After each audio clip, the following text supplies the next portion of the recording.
ndishumire pamusoro pemubvunzo wakabvunzwa murume paBethsaida wekuti do you want to get where unoda here kupora. Zvinoita sekunge mubvunzo usiri valid nokuti munhu paakatounzwa nzvimbo iyoyo inzvimbo yaipfuura vazhinji. Paakatogara ari ipapo ndo yaitova tarisiro yake.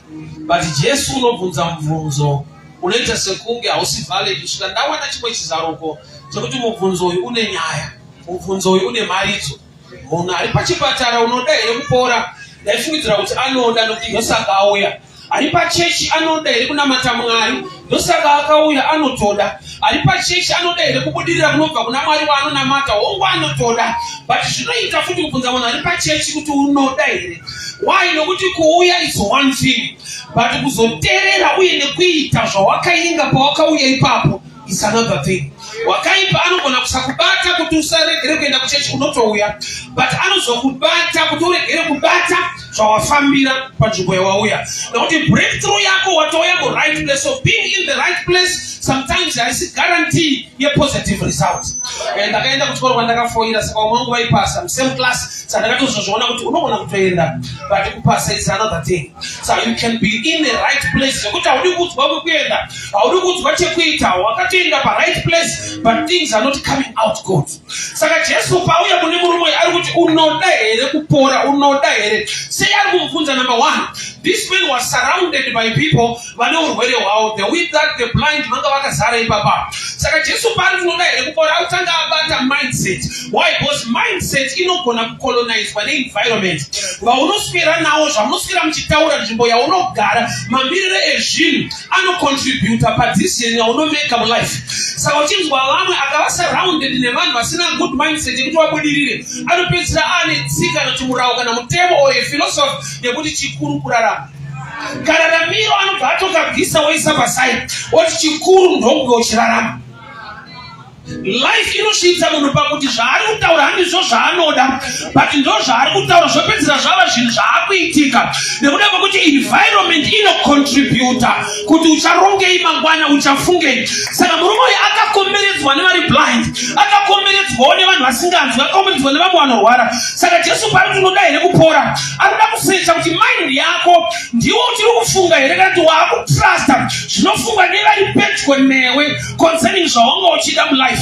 Nokuti ukaswera naari kukundikana, anogona kutaura kukundikana. At the end of the day kukundikana becomes part of you, zvakuti zvauchada iwewe haudi zvakakura, unongoda inongonzi so long life. Chikuru kufema. Yeti kune mamwe mafemero kuti kwakufemereka manje. Why? Environment inocontributor. Saka chini chinonzi exposure chinhu chakakura kwazvo. Mwari vachitaura naAbhurahamu neimwe nguva wakati Abhurahamu buda panze petendi nditaure newe. Ko Mwari amugone kutaura neni munhu ari mutende rake. Mwari Abhurahamu abuda akantarisa nyeredzi. There are times yekuti Mwari ada kuita zvimwe zvinhu mulife mako, but uri mutendi, muri mindset yakavharwa. You need the exposure to believe certain things. You must have an exposure. Saka murume uyu akakomberedzwa. Ukakomberedzwa nevanhu vanogara vachirohwa nevarume, vanongokuudza kuti ndo imba yacho. Avakuudza kuti kune imwe imba yakanaka yekuti munhu arohwa anyatsodiwa. Waiwasangana nevanhu vajaira maretired vekuti havana chimwe chavanokuudza, but vanotokuudza kusimba kwete kufara. The environment contributes padecision inomekwa nemunhu. Saka Jesu paari kuti unoda here kupora ari kubvunza murume akatouya, pachandiri kuziva akaunzwa nokuti kana akaonekwa akarara pameti, unati akauya akatakurwa ari pameti. Ndakadiscover kuti vazhinji vedu hatina kuenda kuchikoro takaendeswa, tikatonyoreswa, tikabatwa ruoko, tikaendeswa. Hatina kumeka decision kuti amai ndakura ndiri kuda chikoro, vabereki ndo vakatakura muendesei. So kuendeswa chimwe chinhu, mutani kuenda.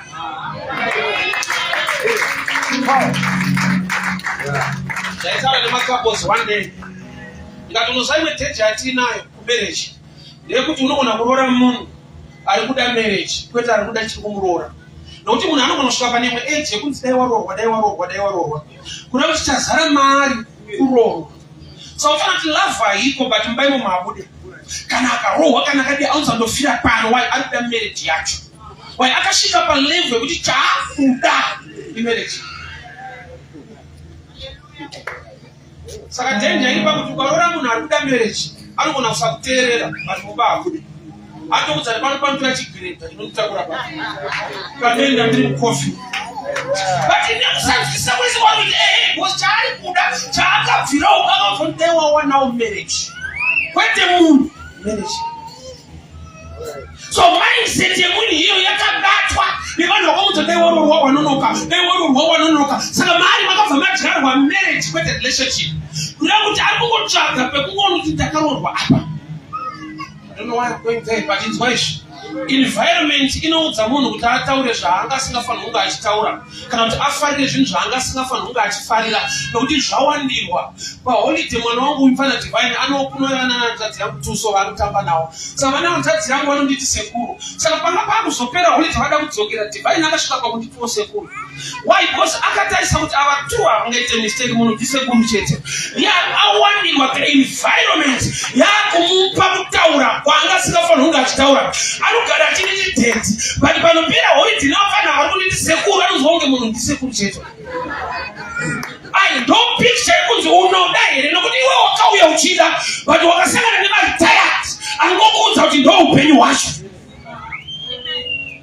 Udati uite nharo neenvironment yako urambe zvavanotaura utarise zvinotaura Mwari utende zvinotaura Mwari kana Mwari achiti unofanirwa kubudirira zvekuti vanhu vanoti uri nherera una hama una anokuziva niriko scripture inoti anotosimudza marombe acho iwaya ndimwari weshirikadzi nenherera unati Mwari uyo akazvibvuma kuti muunherera hwako ukandida I'll join you. Saka vanhu zvavanotaura hazvina basa ngaakupe example ndingakazodai akakundikana ndingakadai akakundikana hausi munhu iyeyo. That's why Peter paanga kunyura haana kukota bhuku raJona kuti Jona akanyura akamedzwa anobudira mberi. Peter akati Lord help me. Why? Because I'm not Jonah. Problem yako da kukota Jona uri Peter. Shadraka, Meshaki, Abednego moto ukabeswa muna Mwari anokujoina imi moto but kana uri Lot ukasamhanya unotsva saka Mwari vanogona kupa Lot speed opa vamwe courage to enter into the fire. So you must know your story, know your life. Why? Because environment inokuudza upenyu hwaJona iwe uri Peter. Joseph akagara muchairi 2 years akazobuda mambo varoti akaita mambo. But kana aripo naCyrus, that very night they worshipped God, prayed unto the Lord, and there was an earthquake. Nokubva vamuritswa kureva kuti destiny dzedu dzakatosiyana mafambiro azvo akatosiyana but danger ndeyekuti ukakomberedzwa nevadhiniwa nesituation vasisina a way out vanokudzwa kuti hatinongogara tiri pano baba chikuru upenyu nofuna nguva inozokwana. I love healing yakaitwa murume uyu but ndakachallenge one. Kana munhu anga ane 38 years pabedside achiziva kuti yekuberekwa anga nemangari, which means he was now an old man, which means healing chinyango yakauya. He has missed a lot of things for 38 years while staying there. Kana aifanirwa kuroora ari kucommunity kwaangari, kana aifanirwa kushanda, kana aifanirwa kuita zvinhu zvinopenya asi kuzoitika. Saka healing yauya but kune dhimoni rinonzi time. Kune dhimoni rinoataka time.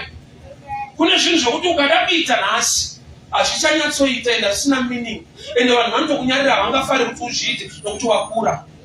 Zvichitodakidza kudaro unoona namatakaruza. Why? Kune mwenjira inoataka time. Inotaiwa sakuzwa munhu hazvichaita ndakumbodawo Mwari wazuro nhasi namangwana uyu wandinoziva kuti ane simba even muna today. He can make things happen today. Yekumirira mangwana yakuda munhu ane deeper revelation nokuti dzimwe nguva yewatakiri muna today mangwana the devil anokusiya but kana akusiya une 60 years unorwa kwati kunogona kunetsa mu60. I believe in miracles vanhu pa60 vane nyaya kutonzi sinduda imba newo mu60 imo. I believe in miracles, but unaona kune dhimoni rinoataka time zvokuti kana breakthrough ikazouya after such a time wanga watorwa ataki yacho kudhara. So dzimwe nguva chinorwa newe chiri kudhila netime yauri. Saka wapiwa pfungwa yekuti zvichaita pane zvinotofanirwa kuita.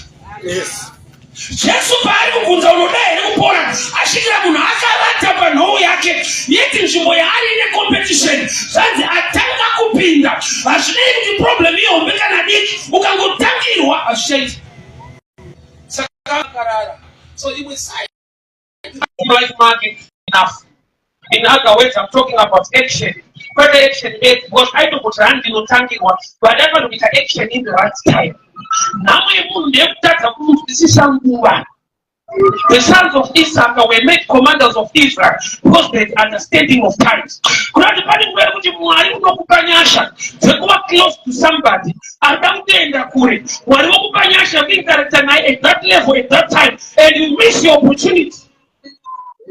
Also, that was so terrible when doors are closed. As number some to attack fight for your food, but the problem was that combat they missed time. Or one. Somebody didn't not at a time. Also, 1 hour, but it's too late because the door will be shut. So, Lumanga permit to went out to hire empty.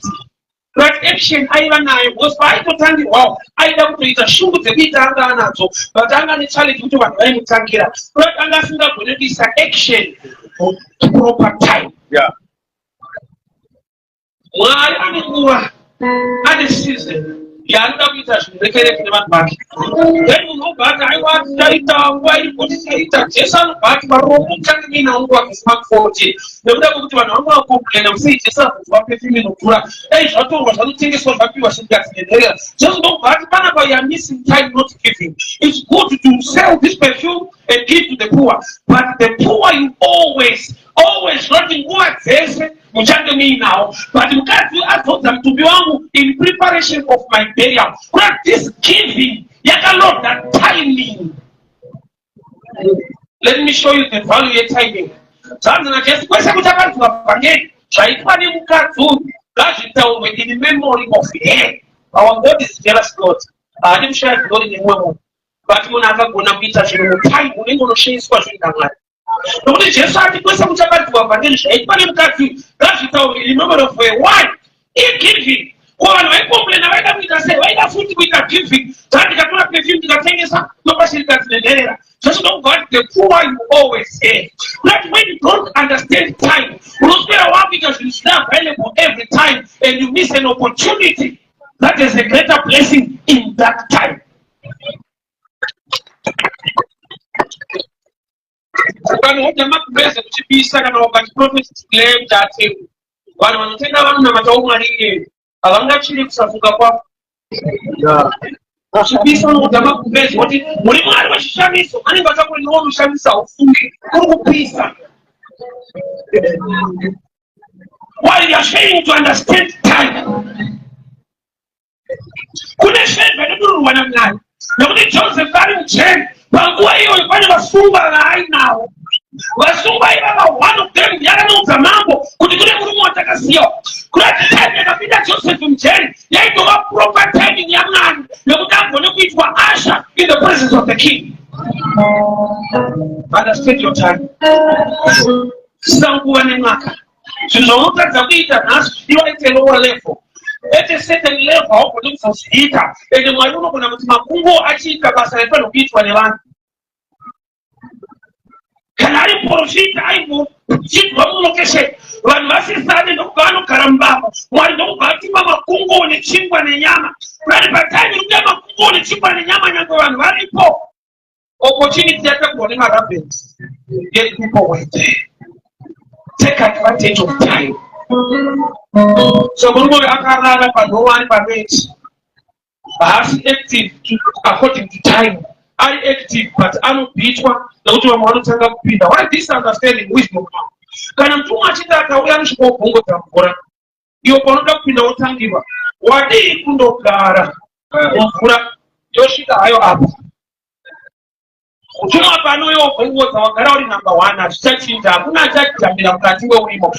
times we must pray for God to give us wisdom. Spiritual. We are willing to apply wisdom so we can win. Yeah. She knows him sorrow in knowledge, in thinking. Knowledge, that way not to gain anointing to do the overflow. No, Ishan Namu and Namu. Oh, Snake, I'm right. What do you want? Yes. Why? Nokuti munhu anogona kutova mhinduro mulife yomumwe munhu. So zvinhu zvari kuda hausi kuda mari, uri kuda munhu ane mari yacho. Zvinhu zvauri kutsvaga zvakaiswa mumaoko evanhu, vanhu vagara kunoti gogodza unozarurirwa, handina kuti gogodza uzarure. Which means there are people who are already inside, but who demand your respect and honor for them to open doors for you. If I be not only gogodza unozarurirwa, breakthrough path, there are people who have been given the grace. They will be them the squash, the machine.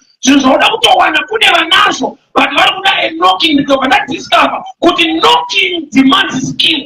Now, kunoka, skill, wisdom, humility is a good knock. You know it about your own. But you cannot say police, follow it up here. You need skill in doing things in life. Pamoja wakavarirwa osala kuona kuti munhu anotambudzika basi anonetsa kubatsira habatsiriki kwete kuti haatamburi hanzi habatsiriki iye atotambura osala kutambura haisi garanti yekubatsirwa nokuti unoona kuti vamunhu asingabatsiriki iwe uchitambudzika zotonda kukubatsira ndo zvavanotaura kuti tinenge tichiida bata habatsiriki pamuroma. Saka Satani akakusiya nenhamo yako nokuti anogara pamunhu kuti musabatsira.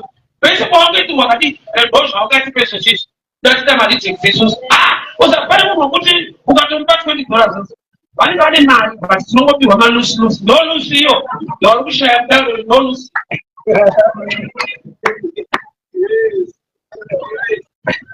Murume ari panhoo ari kunzi naJesu, do you want to get well?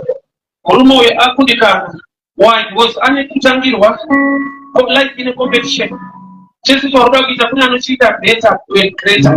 So there are times yekuti haufani kupinda mucompetition yausiri wired to do. Murume uyu akakura chimidzi haana kupinda mumvura, vanhu vakakona ipapo vaipinzwa mumvura.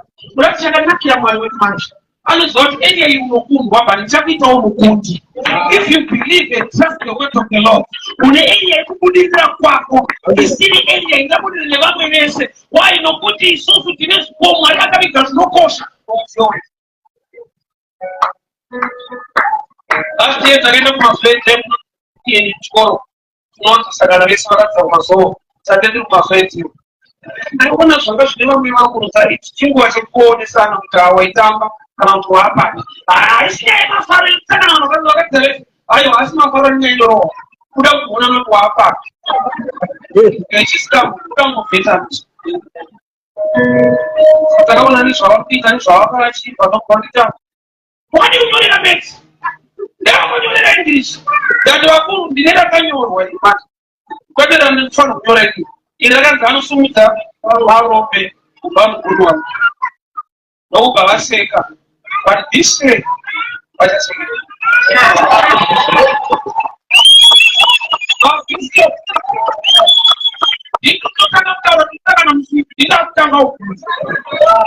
why? Because my wife and yet he said that love is a cadar. There was a lot of power, but now they're quite fast.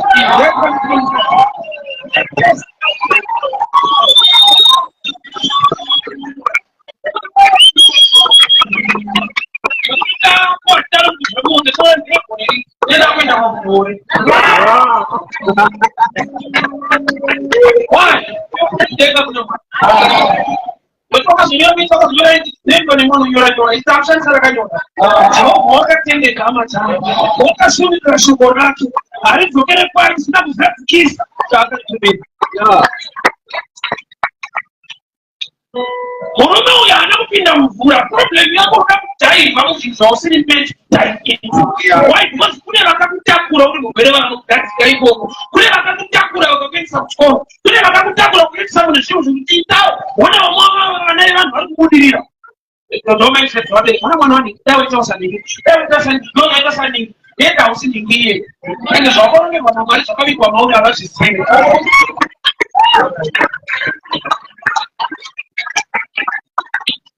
Urumo ya anapinzwa msiwa.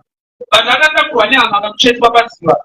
Yeti hili ni yake akadabita ekuziwa. Anuramba achikurwa. Imagine maybe he's a paralyzed man. vanhu vauchazototi kwatano wangu mutumwa uya wozoda kushandukira vanenge vapinda kwachakanakira Jesu manje akauya paBhetsaida.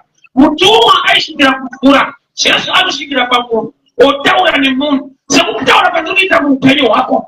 Zvobva zvabviswa kucompetition, zvobva zvanzi iwewe your choice, unoda here. Iwe ukatoda naMwari wako munopedzerana, iwe kana wada Mwari wacho anokutoda.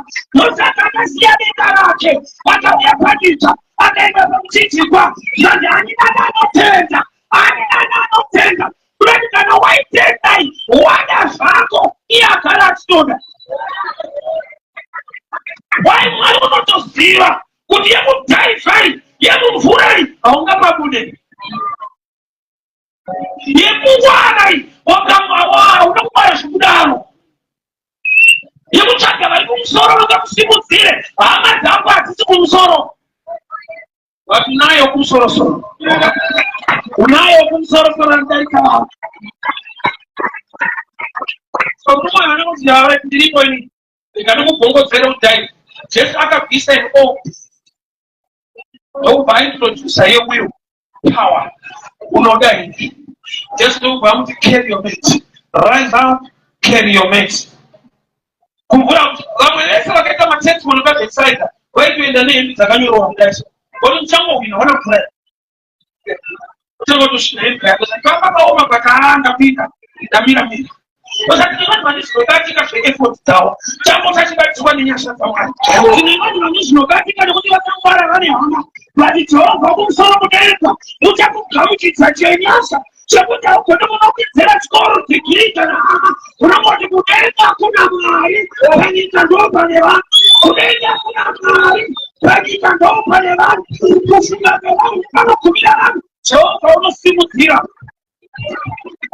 Vamwe vangava tangible evidence kana vakunda ndakarereka baba ndakasitanga unoba ndakazvienda zvandakazoita ndikazodai ndikazviita dhigiri ndikazobononisa.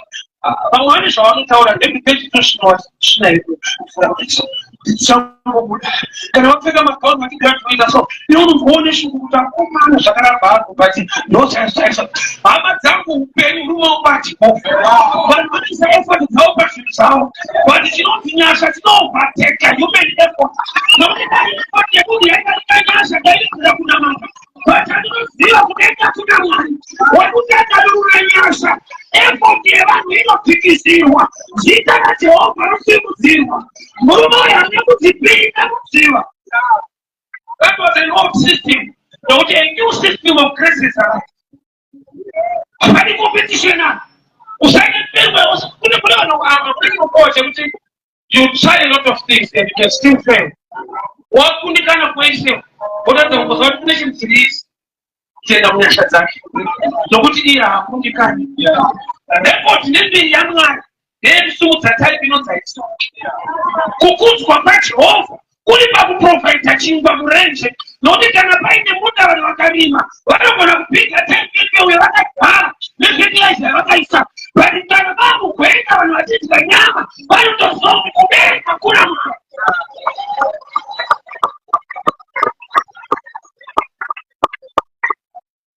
Ayatenda mapati waya vachishinange paosa pamberi unobona ndakaitora kumotasi kutopedza kuibhadhara diswiki ndakasvika kwakati wega uchingoti asakomana vane mumwe majaha varebitwano mune makajairana vanotakira bhaibheri and I testify iri kutyika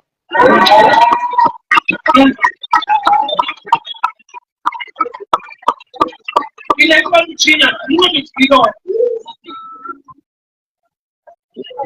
handinaite ndisedauzi nekuda kwekushumira chechikapa chinototyisa asi vanhu vane zvavaitaura vanhu vane zvavaifunga chechidara kuzokudza masystem anofunga kuti aikusimudza maold systems. The new system is the grace of God. Why the race is not to the swift, not the battle to the strong, but the time and chance are given to all. Kuna Mwari unopanyasha zvikasashamisa asi Mwari ndikwa zvamwari zvofana kuita kuti bhatisi azodii dzana kurongera azviita sangwana amufonera zvikati azvifambisa sei kati handitoziva tosewaizwa ndi Mwari watangisa mureza honesty what are not going to speed in prayer Why? Because kufunga dzavo kupresa sometimes limited. Ndoda capacity yako network yako level yako hakushikiko. Iko unofungira kuti akushikiki. Si akada kukushitsa. Unoita sekurota.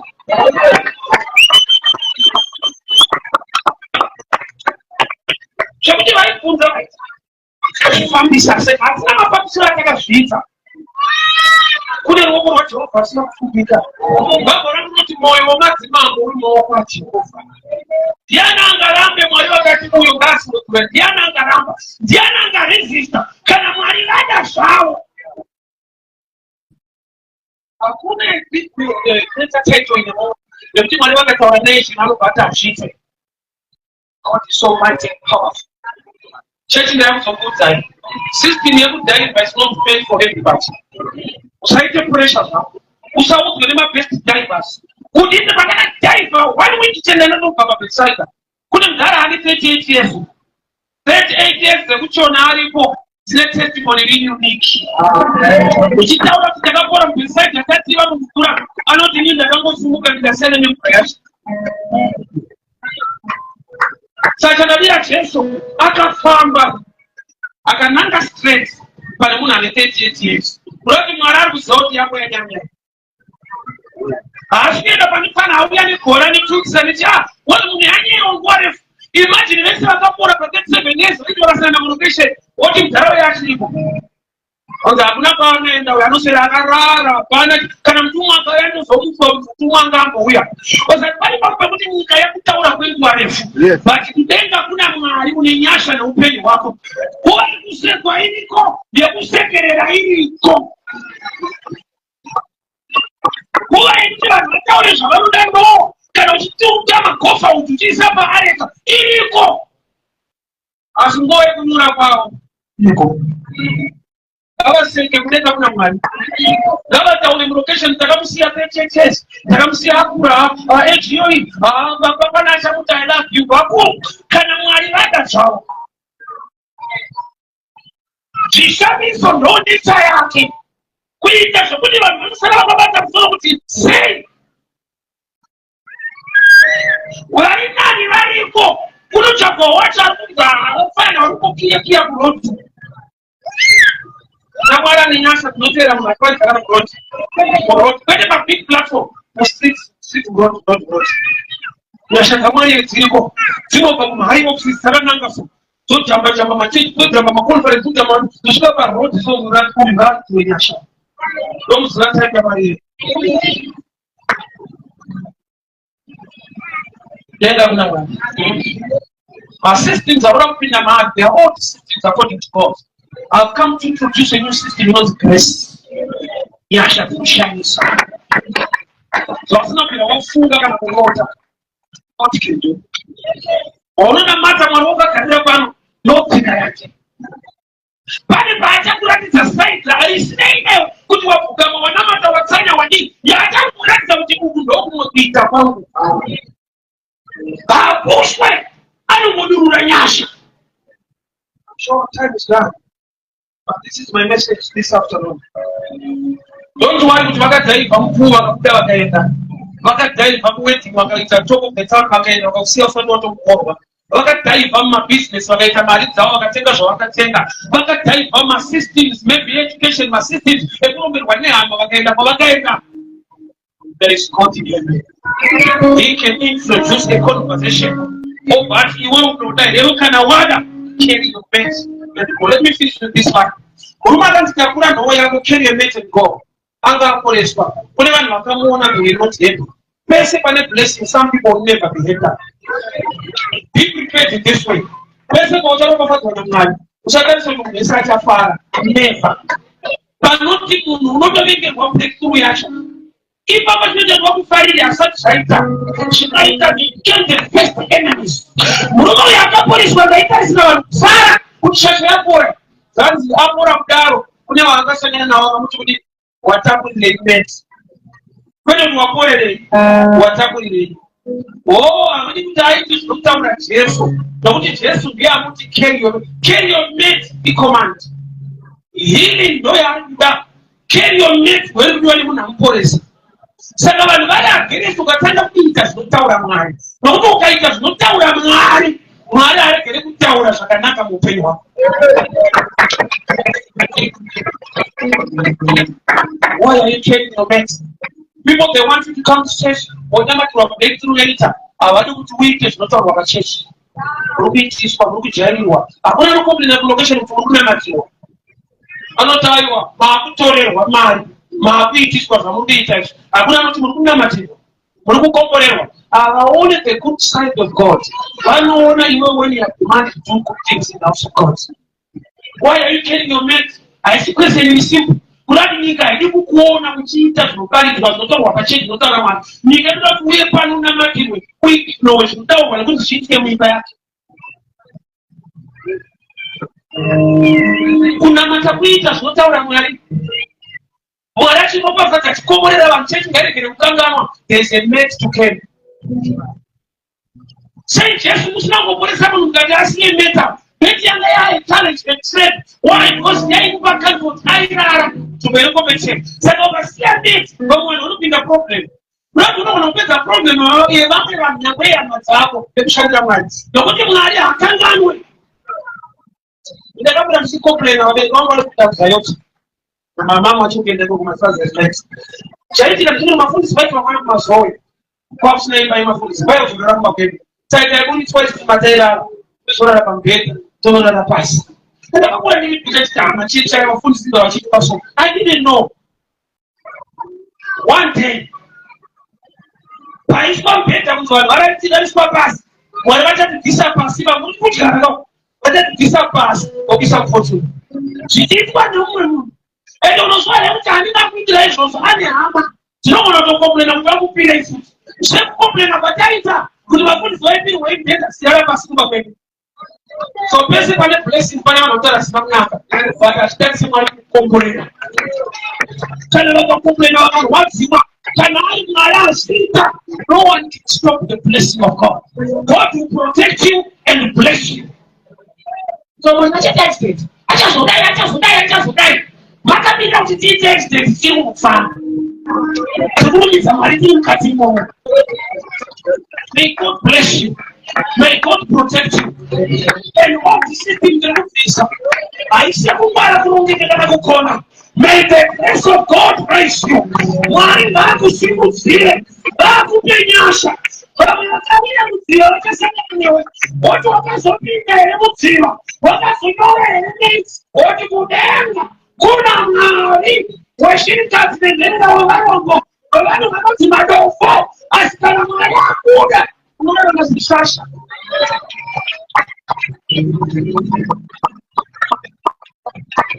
Nakukwazipopati unokomborerwa. Mwari anosama nemwene. Akazotoma kuinbox kwangu handimuzive inbox account. Ndakuti hai handsome. Kanaka. Like I handsome did 2 days. I handsome waro. Handsome. That's what the other thing. That's why we try to. Why don't I see what's here? Java for the never. May God bless you. Father, in the mighty name of Jesus, I decree and I declare every system I introduce the end of God, that is grace. Nyashangati batati yangu. Nyashangati batichaya. Nyashangati batibaba. Nyashangati batamaya. Kerekeni Jehovah. Kuma systems and Chibo. Arisa kusimuka nekukura kwe ministry. May grace lift up this church. Nyashangati numarika tuoneche. Sheva yedu kaibatika mutendelino. Nidu ngabana nariwe. Maiseba simutirwe. Mwaiwe nyashangati wakatendeka. Nyangwe tisina upina mutio. I declare that declare, may the grace of God rest upon your life. May His favor rest upon your life. Nyashangati kubate, nyashangati kubate, nyashangati kulokete. Cheva ngai kubate, groma kwa kai wakawishayo simba.